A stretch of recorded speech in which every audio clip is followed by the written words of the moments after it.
I'm Marietta and this is my tutorial on how to kill the Electro Hypostasis. The enemy will always be inflicted with Electro.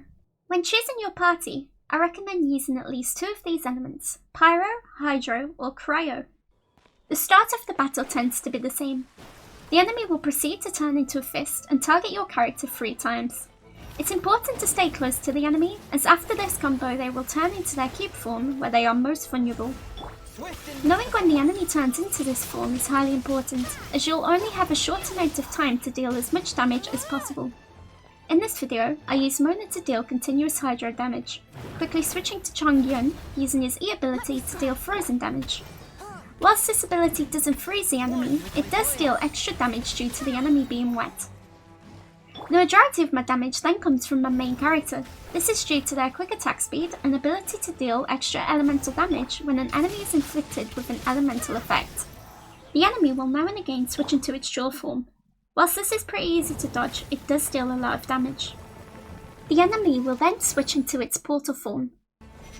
These cubes thrown move pretty slowly and are easy to dodge. The enemy will almost always switch into its vulnerable position after its portal form, so try to stay near to deal some extra damage. When the enemy goes into its laser phase, the centre of the cube is vulnerable and can take damage. This is where Ember becomes useful. Make sure to aim as soon as you duck under a laser, as this will give you enough time to land a direct hit on the enemy, causing overloaded damage. It's also important to plan out your order of attack. Always try to approach the enemy with the character you want to attack with first. I always move with Mona to ensure I can lay down her AoE before switching character. The next phase is the one I find the hardest. I will use a separate clip because the one before was really embarrassing, but for this part, the idea is to be calm and don't panic. Although the enemy becomes vulnerable after this stage, I do recommend not trying to approach him, as moving vertically as well as horizontally makes this much more difficult.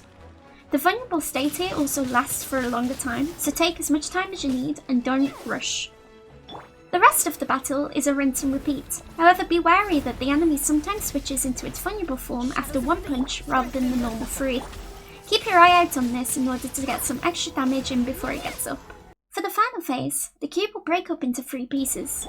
You'll be required to destroy all 3, otherwise it will generate health depending on how many are left. These pieces will be immune to basic attack damage and can only be damaged by certain elemental damage.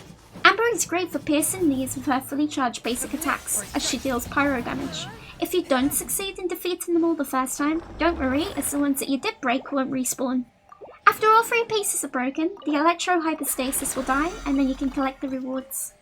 Thank you for watching the video. If you have any questions or strategies that you found useful that aren't in this video, leave a comment below and I'd love to hear how you did it. Thank you for watching.